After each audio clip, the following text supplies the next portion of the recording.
তোমরা সবাই কেমন আছো? আশা করি চা বলো তোমাদের কাকে ভালো লাগে। গুড মর্নিং, তোমরা সবাই কেমন আছো? আমি তো দেখলে চা বসিয়ে দিয়েছি।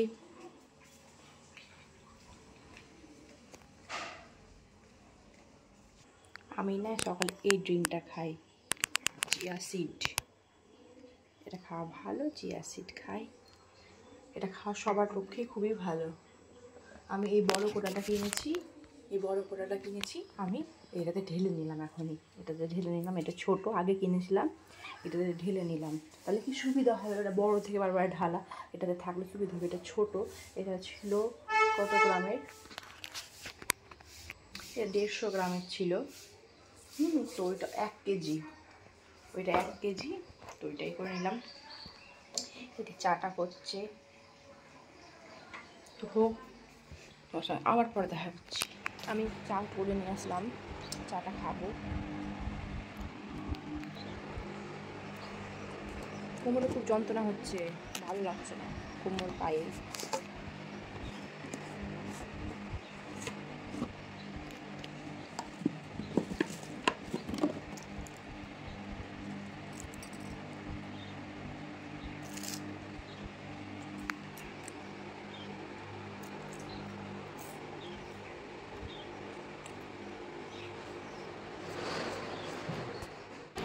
আমি সব মানে চায়ের চা তো সব খাওয়া হয়ে গেল। এবার মাংসটা ফ্রিজে ভরা ছিল, মাংসটা রান্না করবো বলে ফ্রিজ থেকে বের করলাম। আর মা গেছিলো একটু ওই আন্টির বাড়িতে, বললাম না আন্টিরা নেই, তো আন্টির বাড়িতে গেছিলো। দাদি একাই আছে, যেহেতু পাশাপাশিই থাকে, তো ওইখানেই আছে মা। তো আমি রান্নাবান্না সব চাপিয়ে দিলাম। তো মাংসটা বরফ হয়েছিল পুরো, যদিও আগে থেকে বের করে রেখেছিলাম। তো ভাবলাম ভাতটা চাপিয়ে দিই, দিয়ে এবার মাংসর পেঁয়াজ কাটবো তখন, দিয়ে মাংসটা তখন ভালো করে তা করতে করতে বরফটা ছেড়েও যাবে, আর তখন মাংস চাপাবো। পেঁয়াজগুলো তো এত ঝাঁঝ, আমি তো মনে হচ্ছে কেঁদে দিলাম। আমার চোখ জলে, আমার চোখ পেঁয়াজ কাটতে কাটতে চোখ জলে, কিন্তু এতটা জলেনি। মানে আগে জ্বলতো খুব, কিন্তু তারপরে আর অতটা জ্বলতো না। কিন্তু এই পেঁয়াজটাতে যে কত ঝাঁঝ ছিল, আমি পুরো কেঁদে গেছি। আমার চোখ মনে হচ্ছে আমি পেঁয়াজ আর কাটতে পারবো না, আমাকে নিজেকে এত হাসি লাগছে। দিয়ে আমি আবার মাংসটা চাপিয়ে দিলাম।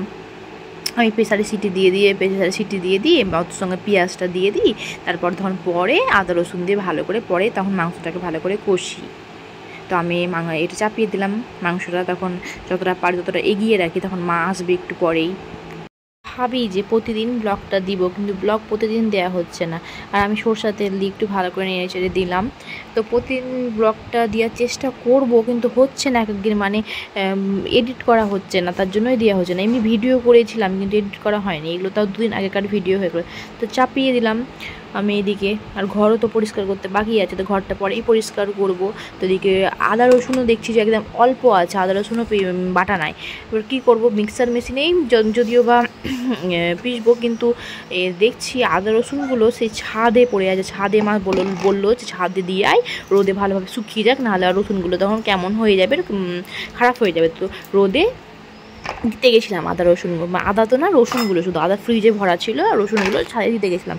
2 দিন ওপরে ভুল করে থেকে গেছে, মানে যেহেতু ওপরে কাপড় আর দিই না, এখানে ডাইনিংয়েই যে দড়ি টাঙানো আছে ওখানেই কাপড়গুলো আমরা মেলে দিই। কারণ রোদে অনেক তো রোদ, আর বারে বারে উপরে যাওয়া, এত গরমে যেতে ভালো লাগে না বলে নিচেই দিই।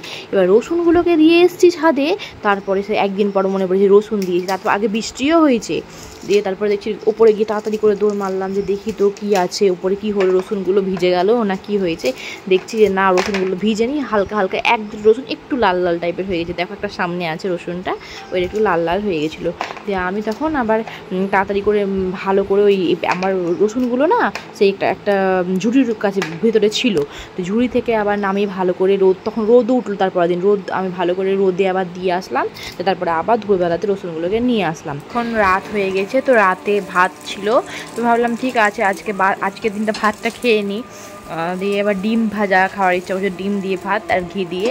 তো পটল আলু ভাজা ছিল, আর ভাত আর ডিম ভাজা দিয়ে খেতে ভালোই লাগে, গরম গরম ভাত। তো ডিম আমি ভাজছিলাম রাত্রেবেলায়।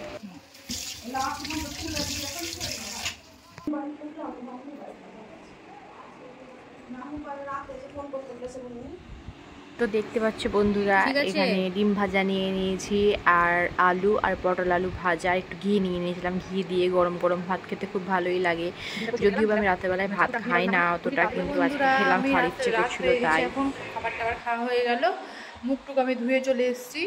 মুখটা মুছিনি কারণ গরম লাগছে, ফ্যানের হাওয়াতে মানে ভিজে ভিজে টাইপের সব, জামা টামা সব ভিজে গেছে।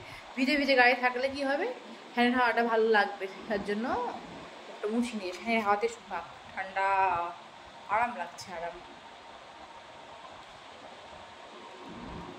পুরো ভিজে গেছি পুরো। তো আজকে আমরা ব্লগটা সেরকম হলো না, কিছু হয়নি সারাদিন কিছুই দেখানো। তো আমি এখানে এখন ভিডিওটা শেষ করছি। সবাই তোমরা ভালো থেকো, সবাইকে গুড নাইট, টাটা।